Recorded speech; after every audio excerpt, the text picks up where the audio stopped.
Manipur ki Tamenglong Jilla ki manung chana leiba Tharon haiba khun asi National Highway 37 da asum chatlaga yetlom pangna Tamenglong headquarter lalaga leiba yamna lapna leiba thunni. Haiba khun asi Imphal dagi kilometer chamaga marifu tara taret 197 kilometers lapna leiba yamna manung hanjina leiba khungang amani.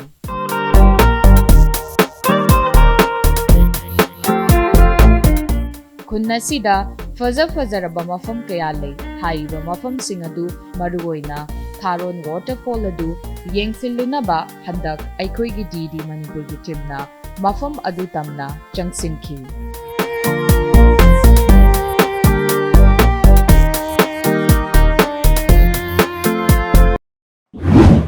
Hello viewers, akoina Imphal dagi laktana none gi mathakta hoje khongsang hena kauba mafam du yaure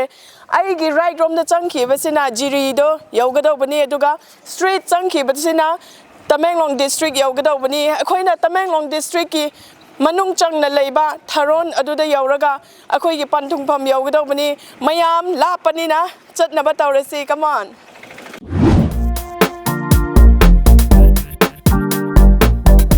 Chingi lam oibana lambisu aka akum amadi thektok thekchin kaya leibana Tharon khun adu tamna chatpada aikhoi yamna chokthaki.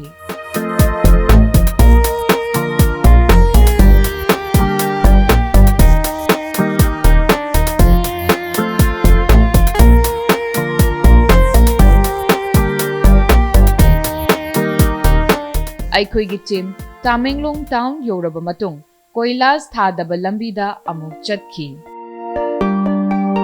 Aikhoi sanglaba lambi adu Imphal dagi pung mapan muk thauraba matung thengna numidang pung 8 rom taba matamda Tharon khun yauki.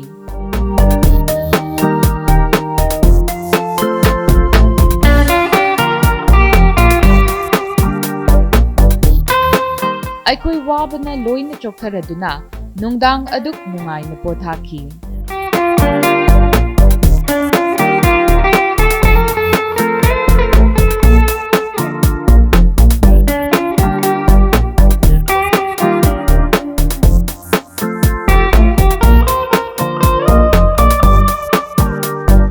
Hayeng nong hek ngalakpaga aikhoi gi timna khun adugi akoiba mafum khara koina chatuna yengsinki.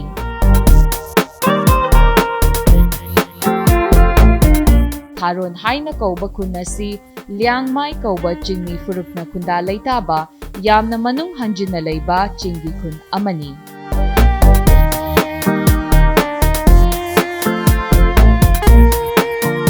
Khunna sida household haibadi yum chaniga mari lei amadi migi masingna lising amaga chamri mukna khunda leitaba khun amani. Pamlo ubana maruoiba sinfam oriba khunna sida government employee kun muktang lei.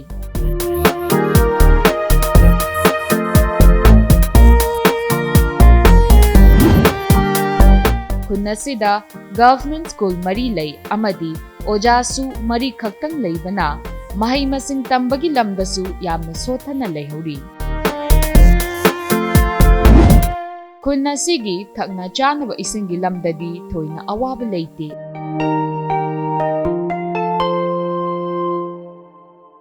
Adubu mai electricity di yamna chang naidabana sathina awaba oihori. Hoji ai hakna unagdawriba misak ase khun asigi ahanne hena akoi unagdawri khun asigi development gi matangda khun gi matangda akoi khara khangminase ahan bada ipa gi ming kari kawe aduga khun asigi kari thau pubire ai ming di Raikhan swang niumai habini hoji ai na puri bisi semen present semen thuna leye. Okay. Tharon gi khun se mi amna di maming yam chat le ko adubu akoi ni details na khangning masina household kyamuk lei aduga population na kyamuk lei bire alo house di sani ga meri lere a population di lising amasa meri hen khale ya me ko de andu leye pa makha ta ba wina ko hoje mi se ya me ko aduda government gi employee se haifet chap cha ba natraso kyamuk lei central gi oigera army oiba oigera government Manipur government gi ra ko sima employees kyamuk lei aduga akoi khun chauna leiba se denomination edi akoi Baptist gumba Catholic gumba se kyam leige tu so haibi denomination de amani akhona hoje government employee di edi ha thai ti khang de ni ko ado akhoi government employee di mi kum gum le ma yai thai ti khang de ko ado wa dung gum le ma yare hana de kontra gum de le mani ado retire loi ni sakra ni ko le hoje denomination se Baptist ka to oibibra hoi denomination di Baptist ngatani ate leitre church ti kya le church di amani hoje mi su ya me denomination su ama khaktani hai ko ado sui khun chau ban leiba se mi su yam de government service to base ko ado source of income se hingna bagi thabak hai tare ko ji se kari oina main oina leibi rige hoi men na le risi de asabata pati hoi sing yi lao sine aduni sing aduna hoi adum tore okay kara kri gumba se poso letre we government na pire se energy hatani khone pari se kri su letre source of income se hingna bagi thabak hai tare ko ji se kari oina main oina leibi rige inkhonda hagam gumba kri gumba kobi gumba khara ji thadu leye season ni di hoji phodi saliye Christmas mang do sale okay hoi season ani gumba sale okay chairman hoji khun sida lap na remote oirasu ko government na khangbi bani na kari development gi sagat semgat pa ko kari leige school gumba se kyam leige du chu haibi ba hoi khoi government school na hari bi school mari leye aduga kari hagatara school mari leye ta PhD haibidi saduna lere adubu mohaida inauguration tawdre adu leye yes house do mohai seme adu complete tawdre hoje se ke lambi adu lere pending da lere hoi loina se manung se u hoga tu lere school de dum function phajana tawbi school de phajana tawe adu uja ju lete bani high school haibatare class 10 phobal leye uja mari khatani adu na hoi private na pesa khara kri thara chirega adum uza private uza wena khara di le sasti wena ko government pire se mi miri khatani adu nei khoi uza yi matam ji khani yam wo dun le chairman adu hojik mai ising gi rom damuk lakse ko mai regular oibra ising nuai na dum phang bibra dagi lambi thong se kamain tawrige hoi khoi se hojik se sing gubadi hoi adum leire aduga lambi gumba si phajani jo siamdre adu hoje si black togi damatani la adu hoje complete tawdre adu leire aduga ising gumba di hoje si hoi gi hoi yare hai marang kaina hai mai di mara jatla hoi line si phatabesina hoje regular tawdre hoje si ngasi su hoi electric du sendune lebani ngasi makso hoi hoje makso semani adu amana ai hairi development hairi matang ne di ko se network tower di hoje si free de hangre adu se yan mo ba se network tower se ko de demand adun tawe hoi hairi amu phawla ti ye adu na hoi invaluable phang aduna hek de phangba matam da adun wa da se adun tawe adu na hoi na yam na waran lerami asumna aikoina khun adugi yum laikairesu koina chatuna yengsilubada Tharon khunna sigi yum ayambadi ina kuptuna saba yumna ayambani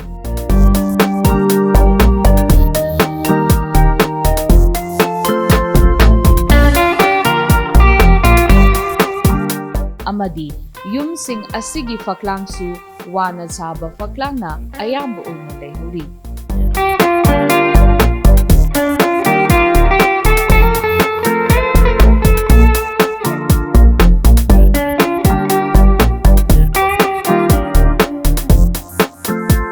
Makoigi punsi maril adu atopa lamga changdamnabada yamna sathina amadi sothana leihori haibada haimanba thokloi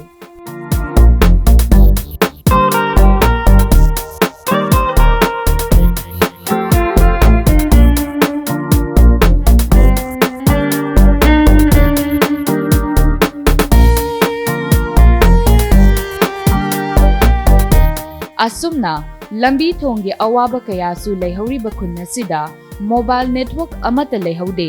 masimak khun asigi chawkhat lambi gi khwaidagi awaba ama oihori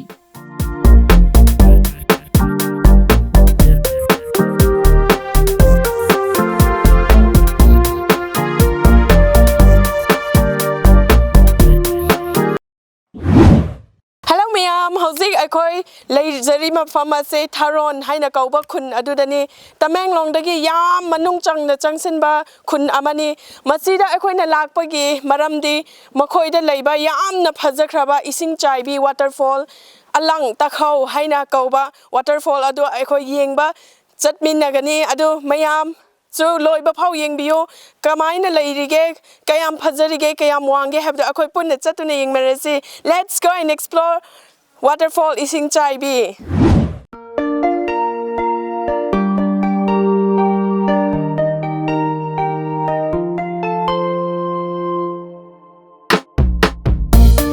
Tharon khun asigi awa nungai ngaihak yengsilaba matung aikhoigi teamna Tharon khunda leiba ising chaibi waterfall adu yengsilunaba amuk chatkhi hairiba waterfall asi Tharon khundagi kilometer tarumuk lapna lei gari lambi na kilometer mari mukta chatpada lambi adugi khudong chadaba kaya aikhoigi teamna amuk mayuk nakhi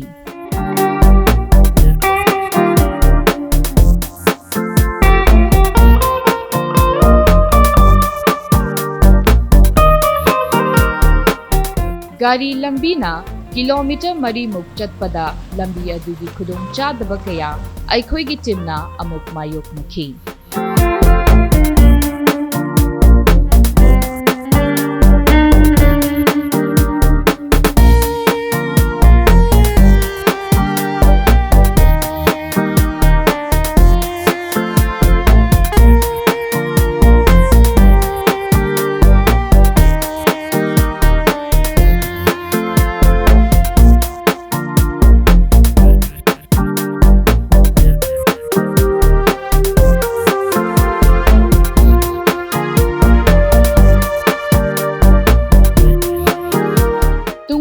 aikhoigi teamna suklaba umang manungda leiba waterfall adu yengsilunaba khunjasinga amuk chatkhi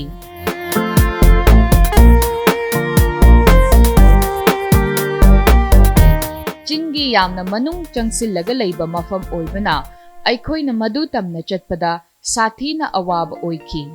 ising chaibi mafam adu khongna chatpada aikhoi angakpa fangna chokthaki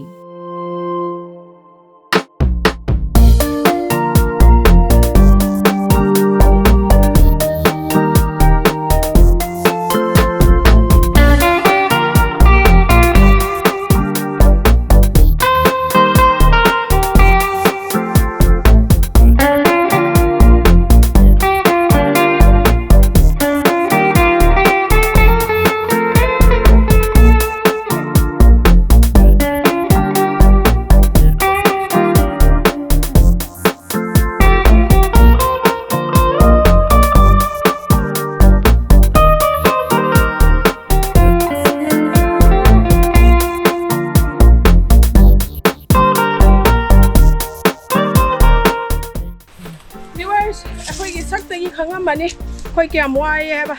khong na komna pasida ne khong phau to khong phau to ngam da na komna e khon chu chi da re horen karak pada di ne kari mong na karak kadam na phang de du bo hausi waterfall ma khon di ta re mga ha ko tha ki ge khoi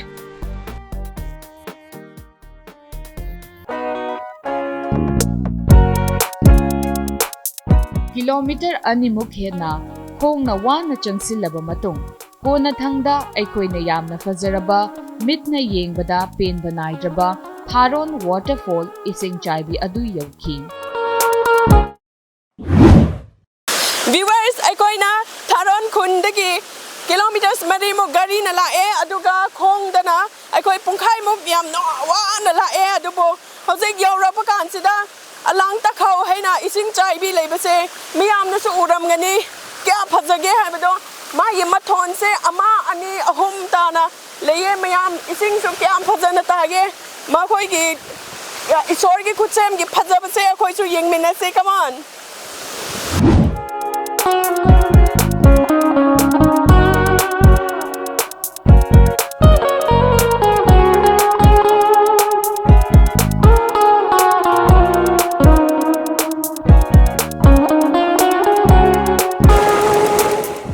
Tharon kauba lam asida ising chaibi ahum lei madugi manungda ꯑꯩꯈꯣꯏꯅ ꯌꯧꯔꯤꯕ ꯏꯁꯤꯡ ꯆꯥꯏꯕꯤ ꯑꯁꯤꯅ ꯈ꯭ꯋꯥꯏꯗꯒꯤ ꯆꯥꯎꯕ ꯏꯁꯤꯡ ꯆꯥꯏꯕꯤꯅꯤ ꯍꯥꯏꯔꯤꯕ ꯏꯁꯤꯡ ꯆꯥꯏꯕꯤ ꯑꯁꯤꯕꯨ ꯂꯣꯀꯦꯜ ꯅꯦꯝꯗ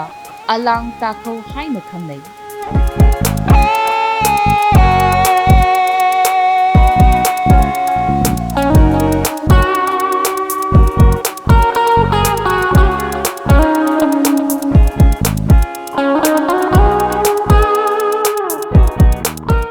ꯍꯥꯏꯔꯤꯕ ꯏꯁꯤꯡ ꯆꯥꯏꯕꯤ ꯑꯁꯤꯒꯤ ꯁ꯭ꯇꯦꯞ ꯃꯔꯤ ꯊꯣꯛꯅ ꯂꯩ ꯈ꯭ꯋꯥꯏꯗꯒꯤ ꯋꯥꯡꯕ ꯑꯃꯗꯤ ꯃꯈꯥ ꯏꯊꯪ ꯊꯪꯕ ꯑꯁꯤꯗꯤ ꯃꯤ ꯆꯟꯕ ꯉꯝꯗꯦ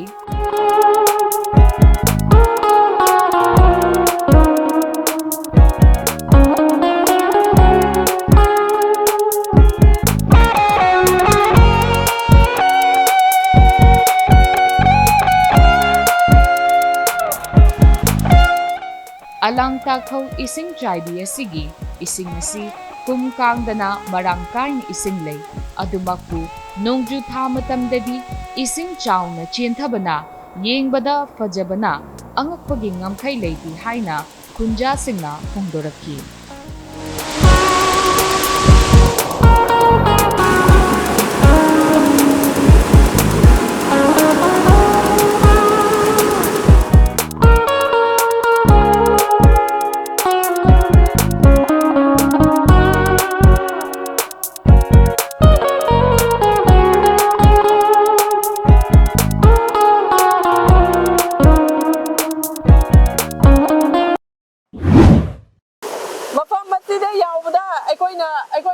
ꯅꯨꯡꯁꯤꯅ ꯒꯥꯏꯗ ꯇꯧꯕꯤꯕ ꯑꯩꯈꯣꯏ ꯏꯅꯥꯎꯅꯨꯄꯥ ꯍꯥꯏꯁꯤꯔꯥ ꯃꯉꯣꯟꯗ ꯃꯁꯤꯒꯤ ꯏꯁꯤꯡ ꯆꯥꯏꯕꯤꯒꯤ ꯃꯔꯝꯗ ꯈꯤꯇꯪ ꯈꯪꯃꯤꯟꯅꯁꯦ ꯑꯍꯥꯟꯕꯗ ꯏꯅꯥꯎꯒꯤ ꯃꯤꯡꯁꯦ ꯀꯔꯤ ꯀꯧꯋꯦ ꯑꯗꯨꯒ ꯌꯨꯠꯀꯤ ꯀꯔꯤ ꯑꯣꯏꯅ ꯄꯨꯕꯤꯔꯤꯒꯦ ꯑꯩꯒꯤ ꯃꯤꯡꯁꯦ ꯁꯉꯥꯃꯪ ꯗꯥꯏꯃꯥꯏ ꯀꯧꯋꯦ ꯑꯗꯨꯒ ꯍꯧꯖꯤꯛꯅ ꯑꯩ ꯌꯨꯠꯀꯤ ꯀꯩꯅꯣ ꯑꯦꯛꯖꯤꯀ꯭ꯌꯨꯇꯤꯚ ꯄꯨꯔꯒ ꯂꯩ ꯑꯣꯀꯦ ꯉꯁꯤ ꯑꯩꯈꯣꯏꯕꯨ ꯒꯥꯏꯗ ꯐꯖꯅ ꯇꯧꯕꯤꯕꯁꯦ ꯏꯅꯥꯎꯕꯨꯁꯦ ꯌꯥꯝ ꯊꯦꯡꯛ ꯌꯨ ꯍꯥꯏꯅꯤꯡꯉꯤꯀꯣ ꯑꯗꯨꯒ ꯉꯁꯤ ꯍꯧꯖꯤꯛ ꯃꯊꯪꯁꯤꯗ ꯑꯩꯈꯣꯏꯅ ꯍꯪꯅꯤꯡꯕ ꯀꯣꯏꯁꯟꯁꯤꯅ ꯑꯁꯤ ꯊꯥꯔꯣꯟꯒꯤ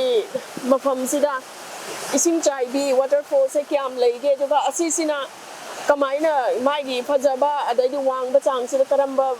ꯁ꯭ꯇꯦꯞꯇꯨꯗ ꯂꯩꯕꯤꯒꯦ ꯑꯝꯇ ꯍꯥꯏꯕꯤꯌꯨ ꯑꯩꯈꯣꯏ ꯈꯨꯟꯗ ꯋꯥꯇꯔꯐꯣꯜꯁꯦ ꯑꯍꯨꯝ ꯂꯩ ꯑꯁꯤꯅ ꯌꯥꯝ ꯐꯦꯃꯣꯁ ꯑꯣꯏꯕꯀꯣ ꯑꯣꯀꯦ ꯐꯦꯃꯣꯁ ꯑꯣꯏꯕ ꯑꯁꯤꯅ ꯌꯥꯝ ꯐꯦꯃꯣꯁ ꯑꯣꯏꯕ ꯑꯗꯨꯒ ꯀꯩꯅꯣ ꯃꯦꯖꯔꯃꯦꯟꯁꯦ ꯇꯧꯔꯝꯗ꯭ꯔꯦ ꯑꯣꯀꯦ ꯃꯦꯖꯔꯃꯦꯟ ꯈꯪꯗ꯭ꯔꯦ ꯃꯥꯒꯤ ꯃꯊꯣꯟꯁꯤꯗꯤ ꯀꯌꯥꯝ ꯂꯩꯒꯦ ꯁ꯭ꯇꯦꯞꯁꯦ ꯀꯣ 4 step ꯂꯩꯌꯦ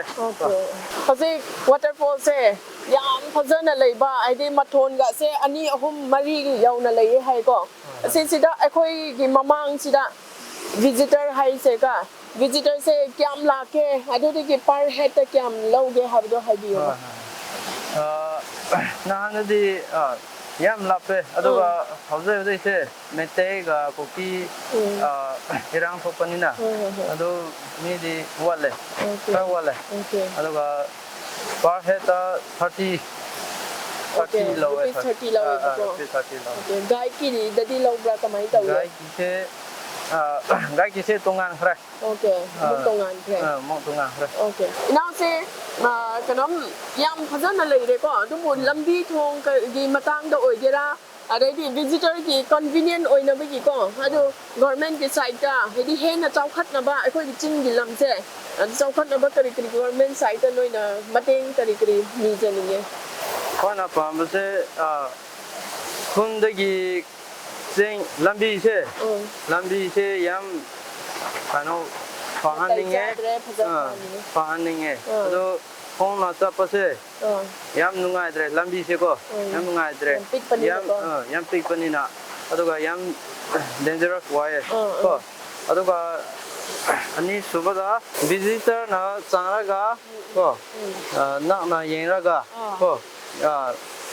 ꯌꯦꯡꯕ ꯐꯪꯅꯕ ꯌꯦꯡꯕ ꯐꯪꯅꯕ ꯑꯃꯁꯨ ꯁꯥꯍꯟꯅꯤꯡꯉꯦ ꯑꯣꯀꯦ ꯏꯅꯥꯎ ꯍꯧꯖꯤꯛ ꯑꯔꯣꯏꯕꯗꯀꯣ ꯍꯧꯖꯤꯛ ꯑꯩꯈꯣꯏ ꯃꯤ ꯃꯌꯥꯝꯁꯤꯅ ꯍꯧꯖꯤꯛ ꯊꯥꯔꯣꯟꯒꯤ ꯏꯁꯤꯡ ꯆꯥꯏꯕꯤꯁꯦ ꯃꯃꯤꯡ ꯑꯗꯨꯝ ꯆꯠꯂꯛꯄꯒꯤ ꯑꯩꯈꯣꯏꯁꯨ ꯈꯪꯉꯒ ꯂꯥꯛꯄꯅꯤꯀꯣ ꯁꯤꯗ ꯅꯣꯏ ꯈꯨꯟꯒꯤ ꯑꯣꯏꯅ ꯈꯨꯟꯒꯤ ꯃꯤ ꯑꯃ ꯑꯣꯏꯅ ꯀꯔꯤ ꯑꯋꯥꯕ ꯊꯦꯡꯅꯩ ꯑꯗꯨꯒ ꯅꯨꯡꯉꯥꯏꯕꯗꯣ ꯀꯔꯤ ꯊꯦꯡꯅꯩ ꯍꯥꯏꯕꯗꯣ ꯍꯥꯏꯐꯦꯠ ꯍꯥꯏꯕꯤꯌꯨ ꯚꯤꯖꯤꯇꯔꯁꯤꯡꯁꯦ ꯂꯝꯕꯤ ꯐꯠꯇꯕꯅꯤꯅ ꯚꯤꯖꯤꯇꯔꯁꯤꯡꯁꯨ ꯋꯥꯔꯦ ꯑꯗꯨꯒ ꯑꯩꯈꯣꯏ ꯒꯥꯏꯗ ꯇꯧꯕꯁꯨ ꯋꯥꯔꯦ ꯍꯥꯏꯕ ꯇꯥꯔꯦ ꯑꯩꯈꯣꯏꯁꯨ ꯊꯦꯡꯅꯩꯀꯣ ꯋꯥꯕꯗꯀꯣ ꯑꯗꯣ ꯅꯨꯡꯉꯥꯏꯕꯗꯤ ꯀꯔꯤ ꯅꯨꯡꯉꯥꯏꯕ ꯂꯩ ꯐꯥꯎꯋꯦ ꯅꯨꯡꯉꯥꯏꯕ ꯑꯃꯅ ꯚꯤꯖꯤꯇꯔ ꯃꯤ ꯃꯤꯌꯥꯝꯅ ꯁꯤ ꯋꯥꯇꯔꯐꯣꯜꯗ ꯂꯥꯛꯂꯒ ꯌꯦꯡꯕꯤꯕꯁꯤ ꯌꯥꯝ ꯅꯨꯡꯉꯥꯏ ꯍꯥꯏꯕ ꯇꯥꯔꯦ Tharon Waterfall natraga Alang Takhau ising chaibi asigi top topa fazaba haiba tarabadi masigi ising asi ubada sangtrik sangna yamna luba ising ama oiri amadi hairiba ising chaibi asi step mari thokna leibana ising chaibi asigi ising asi mathang haitharakpagum ising adu chentharakpada yengbada mitfam phongba yadaba ising chaibi mafam ama oiri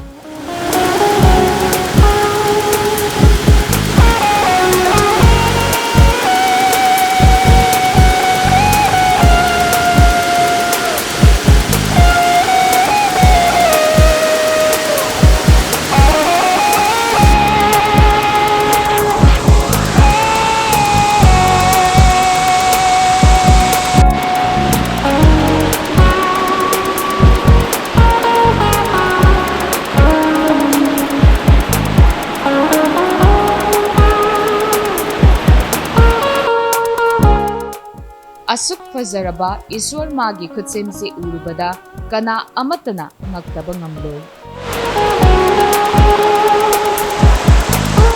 adumaku hairiba ising chaibi asi yamna lapna amadi asukpa lokta leibana Tharon gi tourist lakpa ayamba misingsu uba fangdri aduna hairiba ising chaibi asi matang chaba amada yengba lakpada yamna kanaba leigani haibasi aikhoigi teamgi amata ngairba wakhaloni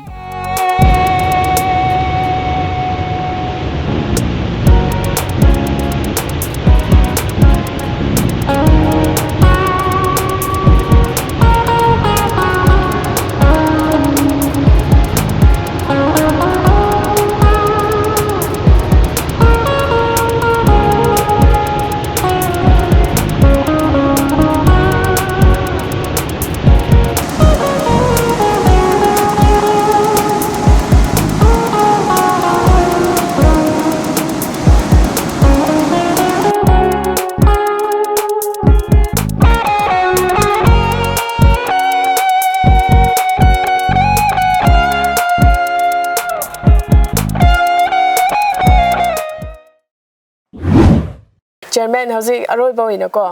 akhoi gi taraptagi akhoi gi dagi government gi mari leina ba department da kari noina semgan ningba adadi hena development gi lambi da lakhanning ba do haipet haibiyo hausi si ikhon yamna pamu be sidi hausi si education matamina oza si loina si leita be si high school na su akhoi yam wa na lerami ina government da demand tawni mase oza se truk tre guma tharo pio habu ai demand ama leye aduga hausi se network gi maram da chu ikhoi yam wa na leye government ya rabi amdu su ikhoi tharaba po yam pame pauri miyam sina network hausi si matamina network demand tawno lerami ikhoi media su tawre media su tawba ngamde moi company leibina ko aduna ya rabi ikhoi government na ya rabi adungumba phajana thuna tawhama pu ikhoi pame habsi ikhoi uza khoi da government khoi demand tawre asumna aikhoigi DD Manipur gi Travelogue teamna Tharon khungi akoiba kaya amadi Alang Takhau Tharon Waterfall yengsiluraba matung Tharon khungi awa nungai paujel kaya puduna amuk Tharon khun thaduktuna halakhi